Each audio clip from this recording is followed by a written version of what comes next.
চট্টগ্রামের সাপ্তাহিক আয়োজন সংবাদ পরিক্রমায় আপনাদের স্বাগত জানাচ্ছি। এই অনুষ্ঠানে মূলত আমরা দৈনিক পত্রিকা এবং টেলিভিশনগুলোতে প্রচারিত প্রধান প্রধান সংবাদগুলোর পর্যালোচনা এবং বিশ্লেষণ করে থাকি। আজ আমাদের সাথে স্টুডিওতে আছেন দুজন অতিথি। আমি শুরুতে তাদের সাথে আপনাদের পরিচয় করিয়ে দিচ্ছি।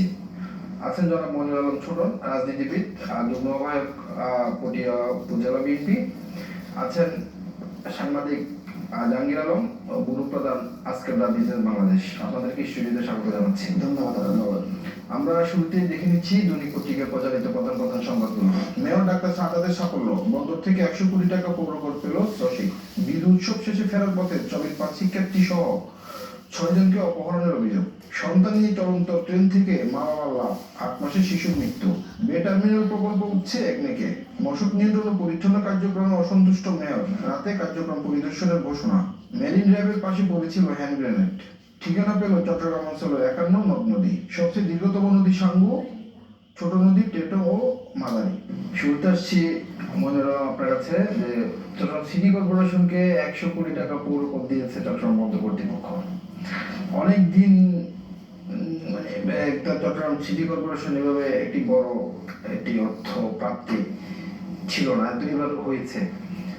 তো আপনার কি মনে হচ্ছে যে এটি আমাদের নগরবাসীর কি কাজে আসবে? এটি চট্টগ্রাম সিটি কর্পোরেশনের বিগত দিনের যে ধরনের আপনার অন্যায়, বিভিন্ন ধরনের দুর্নীতি, যে চিত্রগুলো ফুটে উঠেছিল, আস্তে আস্তে ডাক্তার শাহাদাত হোসেন ভাই সে জায়গা থেকে সরে আসে। ওনার যে ব্যক্তিত্ব, ওই ব্যক্তিত্বের মাধ্যমে উনি আজকে ফুটিয়ে তুলতেছে। এই দেখেন, এবং আজকে যে বন্দরের যে ব্যাপারটা, এটা বিশাল একটা প্রাপ্তি। 160 কোটি 47 টাকা মতো আপনার এই সিটি বন্দর থেকে পাচ্ছে চট্টগ্রাম সিটি কর্পোরেশন। কোনো মেয়রে এত বড় একটা দায়িত্ব, এত বড় একটা আপনার যে যে যে ওনার সার্থকতা, এটা কেউ পারেনি। এটা উনি চ্যালেঞ্জ হিসেবে নিয়েছেন।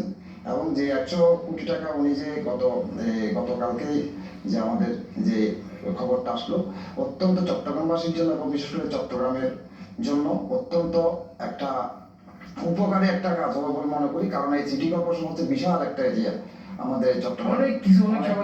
এখানে আপনার যে আমাদের যে সমস্যা, চট্টগ্রামের যে সমস্যা, এই সমস্যার সমাধান করতে গেলে আমাদের এই টাকাগুলো অর্থ অবশ্যই প্রয়োজন।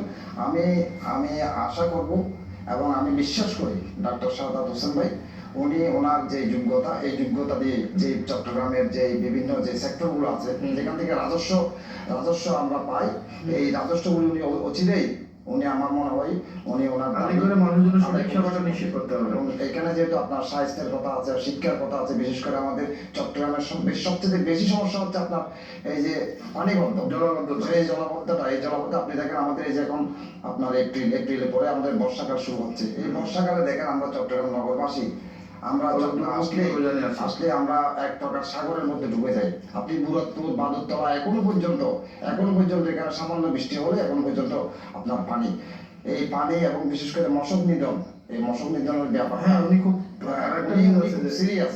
কারণ আমরাও চট্টগ্রামে থাকি, আমাদের সন্তান সন্ততি লেখাপড়া করে দেখি, আপনার 10 তলায় থাকলেও আপনি মশা থেকে রেহাই নেই।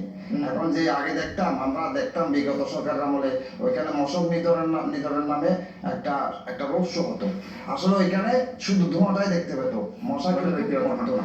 ধন্যবাদ আপনাকে। আমরা জাহাঙ্গীর, এই যে 100 কোটি টাকা প্রাপ্তি সিটি কর্পোরেশন, এটা কি কি কাজে লাগাতে পারে? নগরবাসীর কি কি কাজে আসবে আপনার? রাজধানী সহ চট্টগ্রামের যে সিটি কর্পোরেশনগুলো আছে, ওখানে খুব নাজুক অবস্থা ছিল।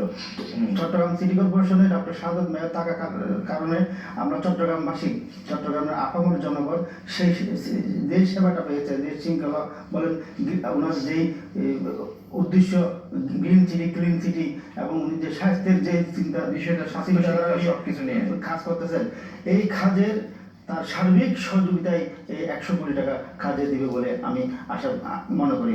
এবং আমি মনে করছি ডাক্তার শাহাদাত এমন একজন ব্যক্তি যিনি নিজের পকেট থেকে টাকা খরচ করে জনগণের বিলিয়ে দেন। ডাক্তার শাহাদাত, আমরা 41টা ওয়ার্ডের মধ্যে প্রতিটি ওয়ার্ডে ডাক্তার শাহাদাত যখন দায়িত্ব গ্রহণ করেন, তখন বোঝা দিয়ে দায় দেনা নিয়ে শুরু করেছিলেন দায়িত্ব। তখন জনমনে প্রশ্ন ছিল, তিনি কি এই চট্টগ্রাম শহরকে সেবা দিতে পারবেন কিনা, না অতীতের মেয়রের মতো উনিও। কিন্তু একটি বিষয় সেটি হচ্ছে মশক তো নিয়ন্ত্রণ হচ্ছে না। মশাটা হচ্ছে উনি নিজেও অসন্তোষ প্রকাশ করেছেন। অসন্তুষ্ট প্রকাশ করতেছে এবং মশাটা কাজ করতেছে। আমার যেটা মনে হচ্ছে উনি মশার যে ওষুধ মেডিসিনটা ব্যবহার করে, এই মেডিসিনেই কোনো ধরনের সমস্যা আছে বলে মনে হয়। যদি যে মেডিসিন বাংলাদেশে আমদানি হয় বা যে মেডিসিন তারা ইউজ করতেছে, এই মেডিসিনটা যদি পরিবর্তন করে এবং মশা নিধনের জন্য যে আলাদা একটা টিম গঠন করে, মশা অর্থাৎ নগরবাসীকে সেবা দেওয়ার জন্য মশা নিধনের জন্য যদি আলাদা একটা টিম করে, এটার উপর যদি আলাদা একটা মনিটরিং সেল গঠন করা হয় এবং এই মশা নিধন অর্থাৎ এই এলাকাবাসীকে যে মশা নিধন করা হয় ওটার ব্যাপারে যদি আলাদাভাবে সচেতন করা হয়, সচেতন করা যায়, এরকম যদি করা হয় তাহলে দেখা যাবে ভবিষ্যতে আমরা মশা থেকেও আমরা রেহাই পাবো মনে করি। ধন্যবাদ। আসি জনাব মনিরুল আলম সোনার আপনার কাছে। সেটি হচ্ছে যে জানেন যে গতকালকে একটি আফিয়াটি খবর, গুরুত্বপূর্ণ খবর, সেটি হচ্ছে চট্টগ্রাম বিশ্ববিদ্যালয়ের 5 শিক্ষার্থী পাহাড় থেকে ওদের বিজু উৎসব সম্পন্ন করে চট্টগ্রাম আসার পথে গতকালকে অপহরণ হয়েছে। আজকে এখন পর্যন্ত আমাদের কাছে যত খবর সেটি হচ্ছে তারা এখন উদ্ধার হয়নি। এই যে পাহাড়ে এক ধরনের একটা অশান্তি, আপনি কি বলবেন? আসলে সত্যি এটা দুঃখজনক। এখনো পর্যন্ত যেহেতু আমরা আমাদের দেশ এই পাহাড়ি এবং আপনার সমতলের, আমরা সবাই তো একই দেশের মানুষ, বাংলাদেশে আমরা সবার পাহাড়ি বাঙালি। আমরা পাহাড়ি বাঙালি বলতে আমরা আসলে বিশ্বাস করি না, আমরা সবাইকে বাংলাদেশ হিসেবে বিশ্বাস করি। আসলে পাহাড়ের এখনো পর্যন্ত যে পাহাড়ে যে সন্ত্রাসীরা, তারা এখনো পর্যন্ত বিভিন্ন জায়গায় বিভিন্ন এরিয়াতে তারা এখনো সক্রিয় অপকর্ম করে এবং আপনার এই যে যত ধরনের আপনার আমরা যতটুকু বিভিন্ন সংবাদপত্র আপনাদের মাধ্যমে যে সংবাদপত্র পাই, যে পাহাড়ের মধ্যে যে অস্ত্রধারী এবং বিভিন্ন ধরনের এই যে মাদকের ব্যবসা, সমস্ত কিছু এখানেই আপনার এই সন্ত্রাসী ওইখানে করে থাকে। এটা সরকারকে বর্তমান সরকারকে এটা কঠোর হতে হবে।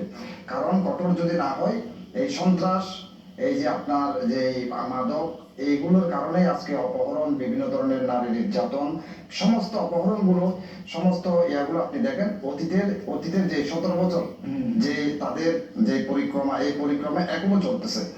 আমরা মনে করি আসলে এইটাকে সরকারের আপনার সংশ্লিষ্ট প্রশাসনকে এইটাকে জোর দিয়ে আপনাকে এটা নিয়ন্ত্রণ করতে হবে। নিয়ন্ত্রণ যদি না হয় তাহলে আপনার আমার এই সাধারণ জনগণ যে আশা, যে প্রত্যাশা, যে ছাত্র জনতার যে আন্দোলনের মাধ্যমে যে গণতন্ত্র, এই গণতন্ত্রে যে আমরা যে আশঙ্কা নিয়ে আমরা যে আগামীর বাংলাদেশ গড়ার জন্য আমরা প্রত্যয় করেছিলাম, সেটা বিফলে যাবে।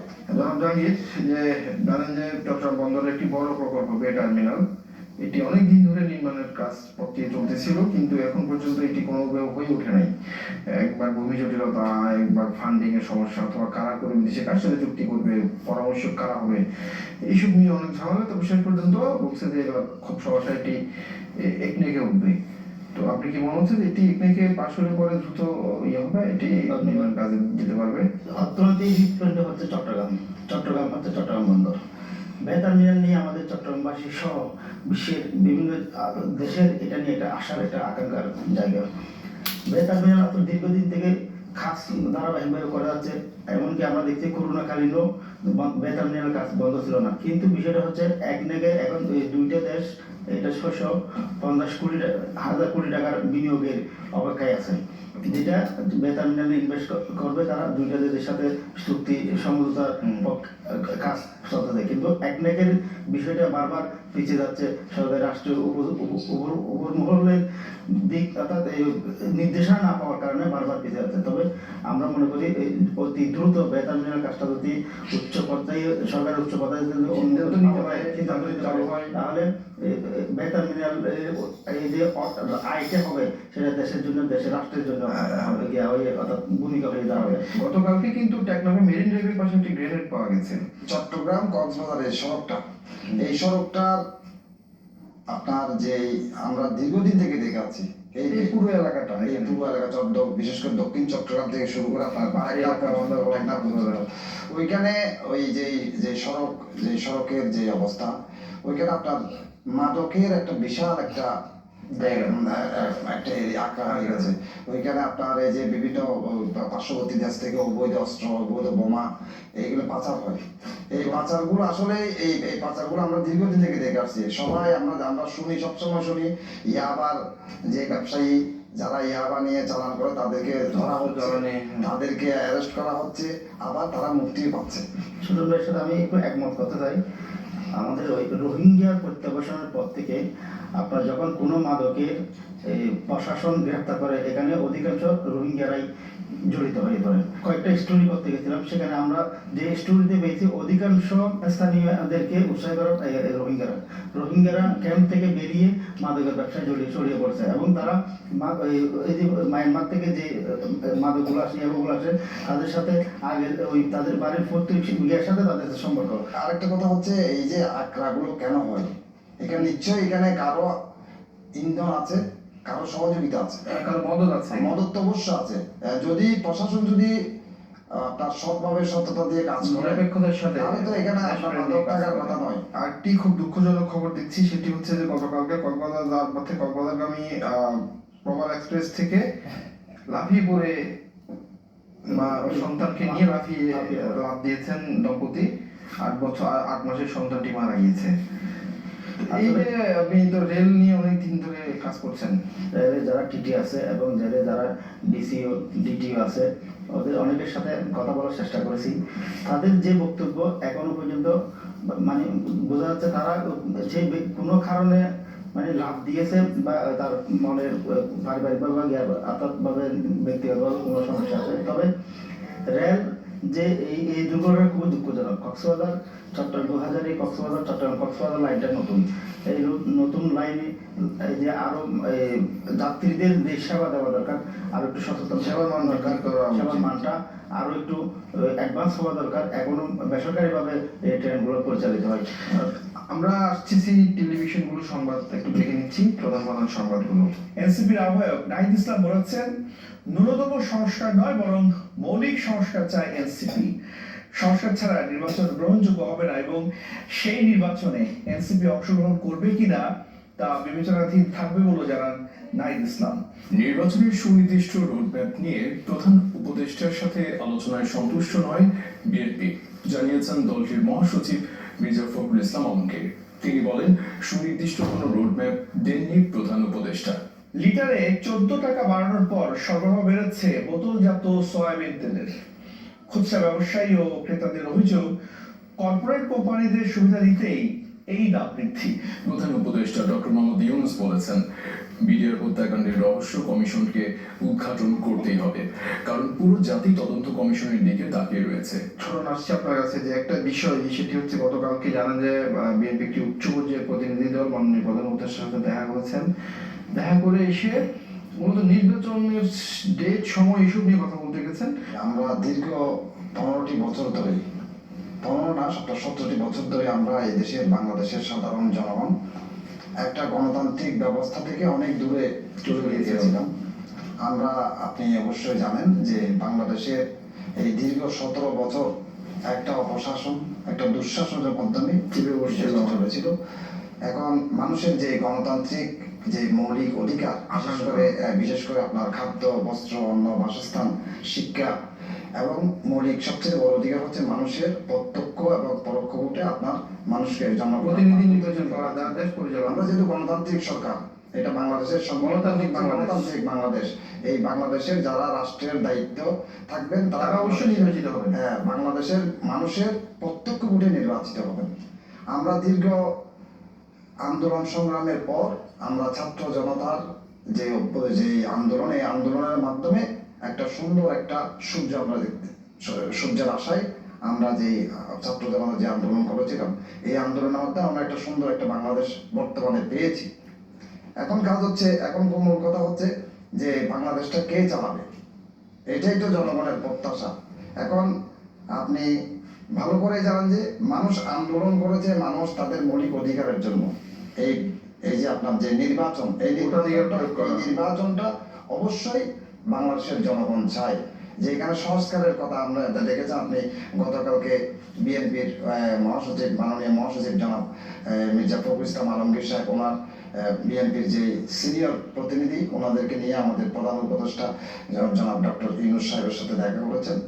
ওনাদের বিএনপির পক্ষ থেকে বিএনপির যেই দাবি, যে প্রত্যাশা, সব ওনার সাথে খোলামেলা আলাপ করেছেন। আমরা দুই পক্ষেরও আপনার উপদেষ্টা আসিফ নজরুল সাহেবের বক্তব্য শুনেছি এবং বিএনপির মহাসচিব উনিও বলেছেন। বিএনপির মহাসচিব বলেছেন যে যে আমরা ডিসেম্বরের মধ্যে নির্বাচন চাই।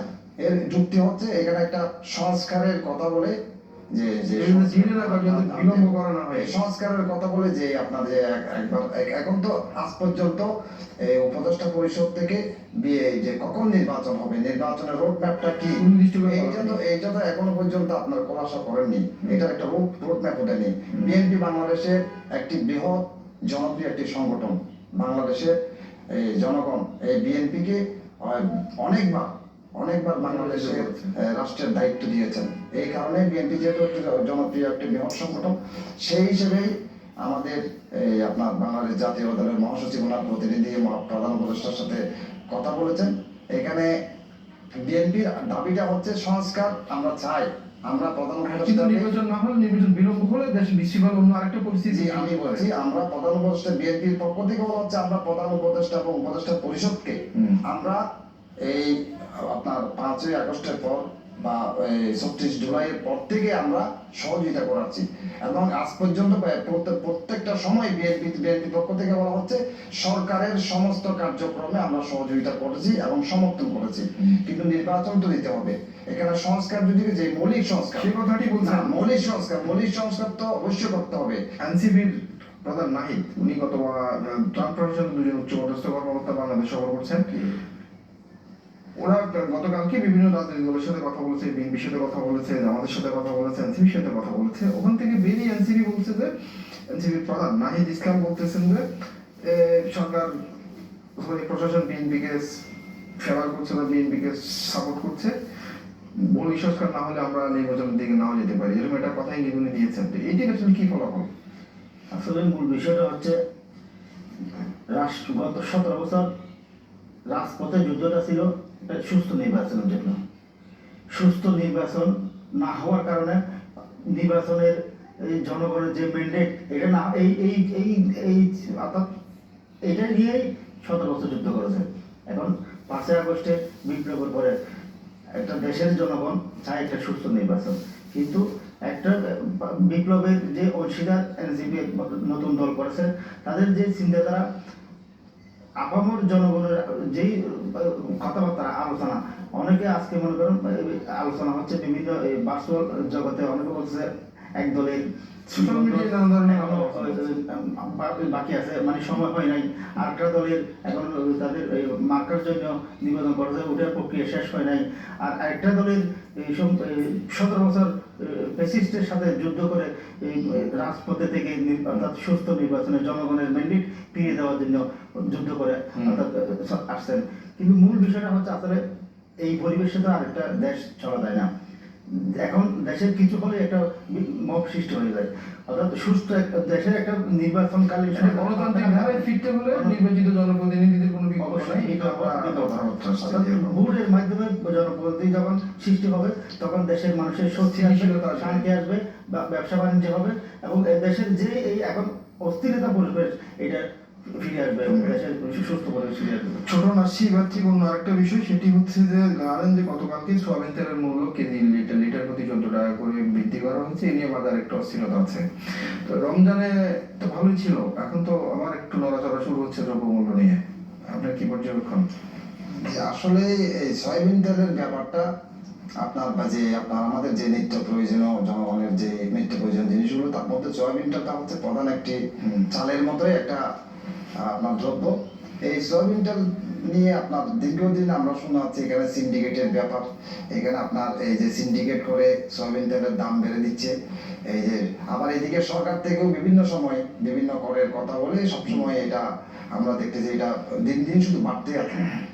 সবচেয়ে বড় কথা হচ্ছে আমাদের এই আপনার খাদ্যদ্রব্যে শুধু সয়াবিন তেল নয়, আপনার বিভিন্ন দ্রব্য, বিভিন্ন আপনার যে নিত্য প্রয়োজনীয় চাল ডাল বিশেষ করে তেল, এইগুলোর ব্যাপারে সরকারকে কঠোর হতে হবে। গতকাল মাননীয় প্রধান উপদেষ্টা বলেছেন, সেটি হচ্ছে যে 25 ফেব্রুয়ারি যে বিডিএ হত্যাকাণ্ড হয়েছে পিলখানায়, বলছি যে মানে ওনার প্রধান উপদেষ্টার কথা একটি মেসেজ, সেটি হচ্ছে যে এটি শেষ দেখা দরকার যে কারা কিভাবে হলো।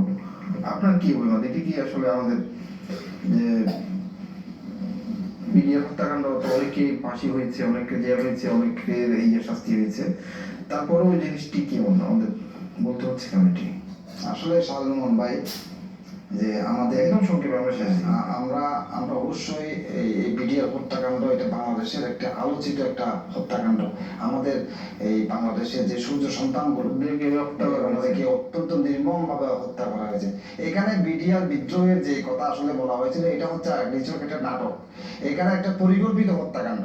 বিডিআর হত্যাটা আসলে আমার যতটুকু আমি অর্থাৎ জনগণের যে চিন্তা, যে ধারণা, সেটা হচ্ছে যারা এই হত্যাকাণ্ডে নিহত তারাই আবার এই হত্যাকাণ্ডের আসামি। তাদের পরিবারের যে আর্তনাদ আমরা দেখেছি, যারা তাদের বাঁচার যে আকুতি দেখেছি, তাদের পরিবারের গার্ডিয়ানকে বাঁচানোর আকুতি দেখেছি, আসলে এটার বিপরীত এই তারা আসামি হলো। আমরা মাননীয় প্রধান উপদেষ্টা যেটি বলেছেন যে সেটি হচ্ছে আসলে এটি তারা কারা মাস্টার মাইন্ড, কারা পরিকল্পনাকারী, এই জিনিসগুলো আসলে দেশবাসীর কাছে স্পষ্ট হওয়া উচিত। স্পষ্ট করবে। ধন্যবাদ আপনাদেরকে আমাদের সাথে আলোচনা অনুষ্ঠানে যোগদান করার জন্য। প্রিয় দর্শক, শেষ করতে হচ্ছে আজকের মতোই। আপনাদের সাথে আমাদের দেখা হবে আগামী সপ্তাহে একই সময়ে একই দিনে। সে পর্যন্ত ভালো থাকবেন। আল্লাহ হাফেজ।